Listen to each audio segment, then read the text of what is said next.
Alright, here we go. Welcome back to Lenz's Comic Corner, Classic Lesson Known Classics.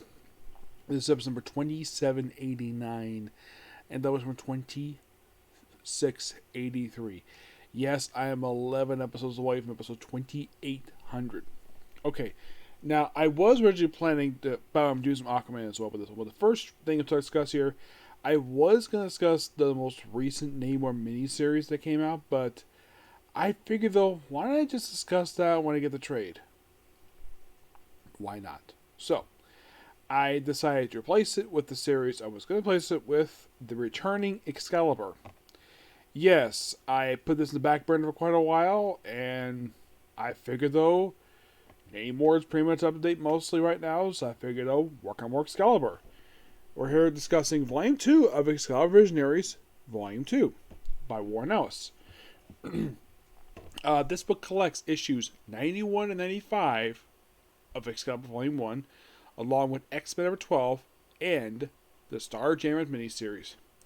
Mostly put in these issues, well, Colossus is officially joining the roster this period of time. Well, kind of anyways. The first thing he does when he shows up, he sees that Pete Wisdom is making out with Kitty Pryde. He gets jealous, attacks him, and he gets injured, though he gets knocked down by the holding cell, though he is able to be healed thanks to Maura McTaggart's, well, her scientist abilities. By the way, this is years before, basically, Jonathan Hickman's retcon about multiple different versions of Moria across the timelines and all their stuff. That's all his... the whole thing with Maura McTaggart, the whole thing we think of her, like, the recent stuff, with the multiple different timeline versions, being interacting with Charles Xavier. That was what Hickman's doing. Now, Chris Claremont had nothing to do with that version of the character at all. It's a depiction of Maura McTaggart. From what I have heard from some people, it's not been well received. Yes. And it's also the reason why, in the main X books, why there couldn't be any precogs, because in the book, they don't really... Now, there was an actual reason why for that, and the reason was because it somehow interfered with Moore's powers for precogs, which that was never explained. The X-Men were never told why the law was put in place for it, but then once Destiny came back, the law just disappeared. Never mentioned again. Excuse me. Now, Kitty Pryde herself is upset with Colossus for attacking Pete Wisdom, and he does ask her before she leaves, "Is he good to you?" And she said yes. Yeah, this was the start of a romance between Pete Wisdom and Kitty Pryde that led to a brief mini-series. There's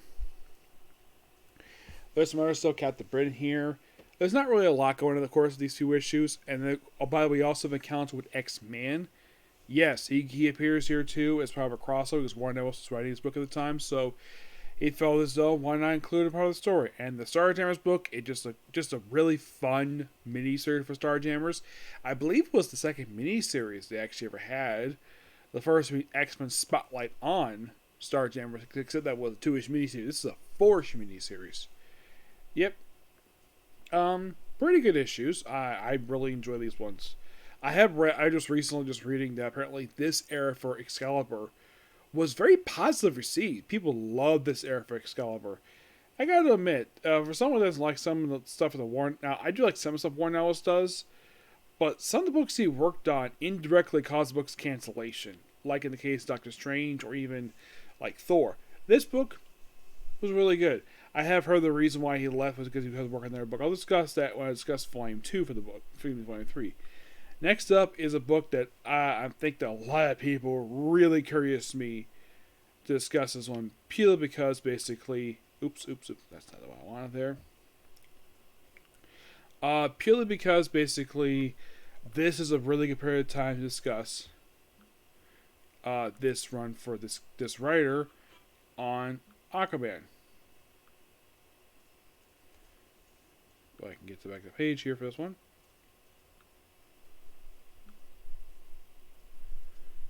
Okay. We're here on Volume 5 for this series, for this book.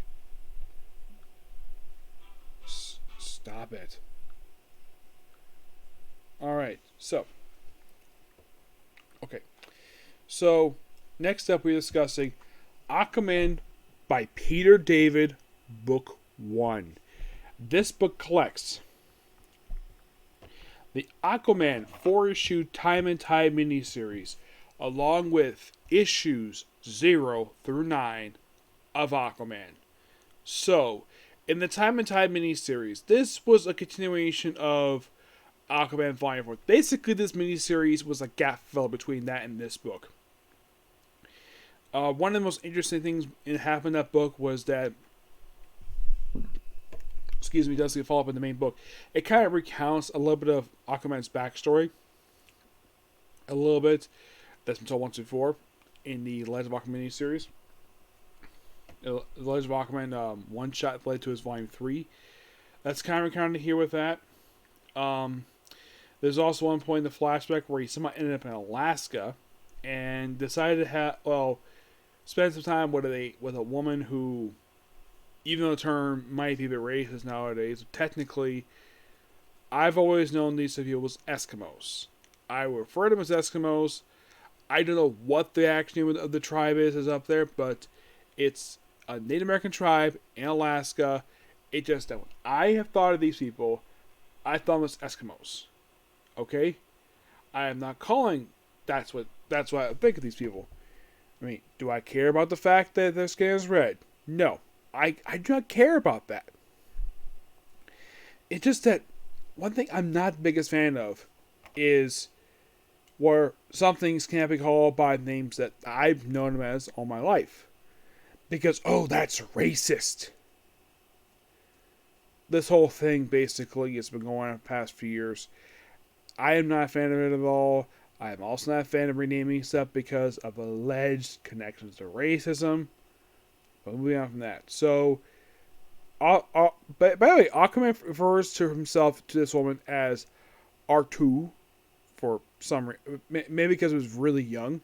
So, he ends up, doing some fish with her. And then apparently they decide to sleep together on top of the snow. Yes. She decides to... it looks like, though, she's wearing pants. And later on, she just takes a coat. Oh, she's butt naked. And they slept together. And then he tried to find her. This actually is followed up in the main book. And then, of course, he finds out, thanks to him, having a one-night stand with her, they had a son together. Named Karator, who actually came back in Volume 6. I thought that was interesting. Yes. But that's the most interesting thing related to Time and Tide, is that it set up something that we've explored in this book too. If you're curious though, where is Mira in this book? Mira is not here. I think it's mentioned later on that they're officially kind of divorced. Aquaman is not the King of Atlantis in this book. And he meets up with Dolphin, and this is kind of weird. She's in love with Aquaman, and Garth, who's supposed to be Tempest, even though he's wearing his Aqualad costume for some reason. I'm not sure. Did the artist forget the fact that he's supposed to be Tempest, not Aqualad?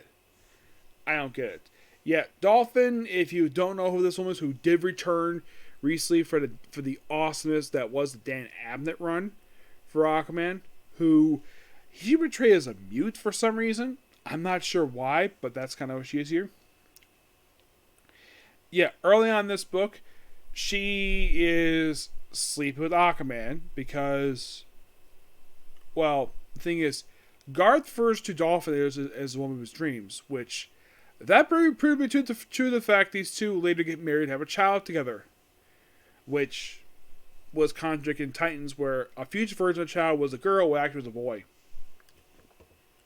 Yes, and as to the cover, Aquaman loses his hand. And there's also this weird conflicting thing that happened in this book where he floods a base, meets a guy with Admiral Storm, which relates to some stuff, and then apparently Ocean Master's miniseries, he got a beard now. I thought it was kind of weird.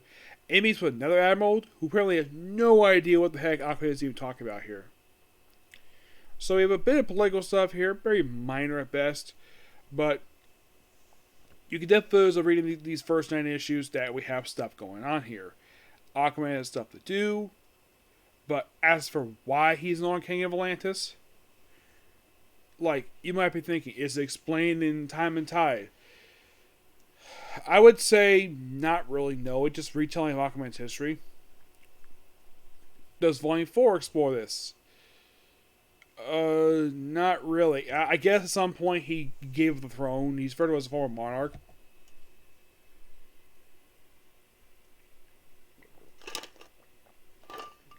But I do appreciate the start for this run. In case you're curious, though, how long is this run for Peter David on Aquaman?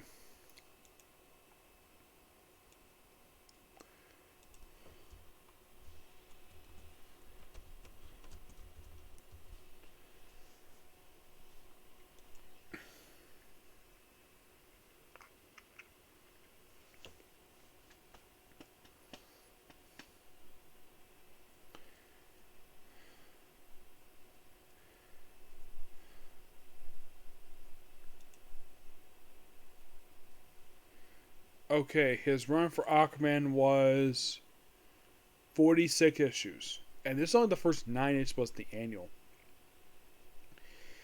Oh, yeah, there's also the Atlantis Chronicles. He does mention his father, Attilan. Which, I should point out, though, that's a post-crisis retcon when it comes to that part of Aquaman's backstory.